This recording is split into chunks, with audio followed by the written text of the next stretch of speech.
अब बात करते हैं कायद-ए-आज़म के बारे में नजम सेठी के बयान की। सियासतदानों, खिलाड़ियों, शायरों, वकला, तलबा समेत जिंदगी के मुख्तलिफ शोबों से ताल्लुक रखने वाले अफराद की जानिब से नजम सेठी की जानिब से कायद-ए-आज़म के खिलाफ नाजेबा अल्फाज इस्तेमाल करने की शदीद मजम्मत की जा रही है। इसी वाले से मजीद बात करने के लिए हमारे साथ मौजूद हैं मशहूर एंकर पर्सन मुबशर लुकमान। मुबशर लुकमान साहब, ये बताइएगा कि नजम सेठी ने जो रिमार्क्स दिए हैं कायद-ए-आज़म के मुतालिक, इस पर आप क्या तबसरा करेंगे? देखिए जी, अब ये हद हो गई है।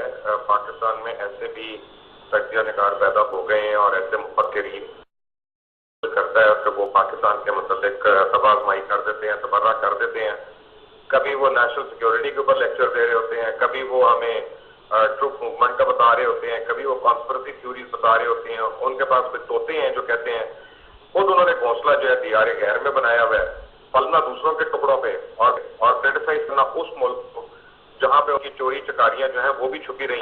ये वही लोग हैं कि जो आपको याद होगा कि 1974 में इन्होंने बलूचिस्तान इंसर्जेंसी में हिस्सा लिया और अफवाज पाकिस्तान के बड़े लोगों के ऊपर फायरिंग की और शहीद किया। इनको तो उस वक्त भी गद्दारी के इल्जाम में जो है इनके ऊपर मुकदमे होने चाहिए थे। पता नहीं किस वजह से, किन मसलेदों की वजह से पहले भुट्टो साहब ने इनको छोड़ा, फिर जनरल जियाउल हक ने इनको छोड़ा। और जो इनका कारोबार जिंदगी रहा है वो आपसे भी छुपा हुआ नहीं है और मेरे से भी छुपा हुआ नहीं है कि जितने कैरेक्टर लेस लोग हैं ये, कि अल्लाह ताला माफ करे। अब इन लोगों से हमें सुनना है कि बानी पाकिस्तान क्या है और बाकी लोग क्या है। कम अज कम इतनी हिम्मत है तो पाकिस्तान में रहें। अगर आप जैसे या मेरे जैसे लोग किसी पे एतराज करें तो समझ आती है क्योंकि हम इस मुल्क में हैं और इस मुल्क को हम सह रहे हैं और अगर हम इसको कॉन्ट्रीब्यूट करने की कोशिश कर रहे हैं, बेहतर करने की कोशिश कर रहे हैं अपनी अपनी हैसियत के मुताबिक, अपनी अपनी किफायत के मुताबिक। हम भाग नहीं गए यहाँ से अपने बच्चों को लेके अपनी जायदादें बेचने के चक्करों में नहीं है। जायदादें यहाँ पे बनाते हैं, टुकड़े बाहर से लेते हैं और पलते बाहर पे हैं।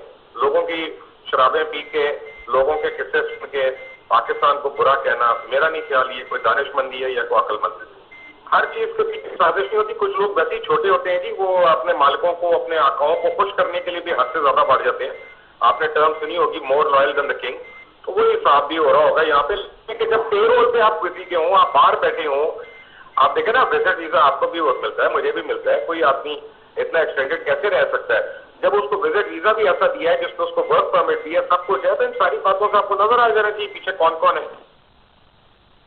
जी बहुत शुक्रिया मुबशर लुकमान, न्यूज़ 5 से बात करने के लिए।